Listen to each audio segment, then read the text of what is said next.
റോഷ്നേ, അങ്ങനെ ലാസ്റ്റ് ചെക്കപ്പിന് വേണ്ടി നമ്മൾ പോവാ. ഇന്ന് ഡോക്ടർ എന്ത് പറയുമെന്നുള്ളത് നമുക്ക് നോക്കാം.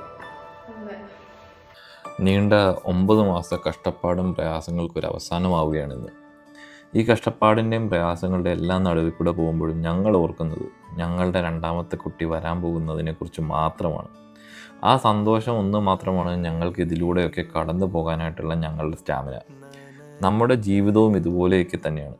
നല്ല കാലം വരുന്നതിന് മുൻപ് നമ്മൾ ഇതുപോലെ കുറച്ച് കഷ്ടപ്പാടും പ്രയാസത്തിൽ കൂടെയൊക്കെ കടന്നു പോകും. ആ ഒരു ടൈം എന്ന് പറയുന്നത് നമ്മളുടെ ഒരു പ്രിപ്പറേഷൻ ടൈമാണ്. നമ്മുടെ ജീവിതത്തിൽ വരാൻ പോകുന്ന സന്തോഷവും അനുഗ്രഹങ്ങളും എല്ലാം എങ്ങനെ മാനേജ് ചെയ്യാം എന്നുള്ളതിൻ്റെ പ്രിപ്പറേഷൻ ടൈം.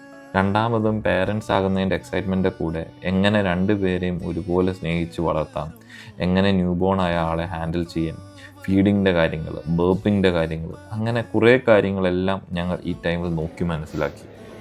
അങ്ങനെ അവസാനത്തെ ദിവസങ്ങളിൽ അല്ലേ, റെഡിയാണോ ബേബീനെ റിസീവ് ചെയ്യാൻ?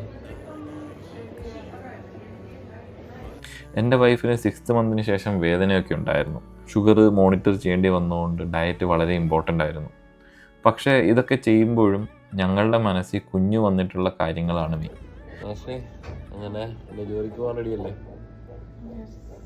ലാസ്റ്റ് ചെക്കപ്പ് എന്നുള്ളത് ഇപ്പം ഡെലിവറിയിലോട്ട് പോകാനുള്ള ഇതിലോട്ട് എത്തിയിരിക്കുകയാണ്. എന്തായാലും ഓൾ സെറ്റായി പോയിട്ട് പോവാം.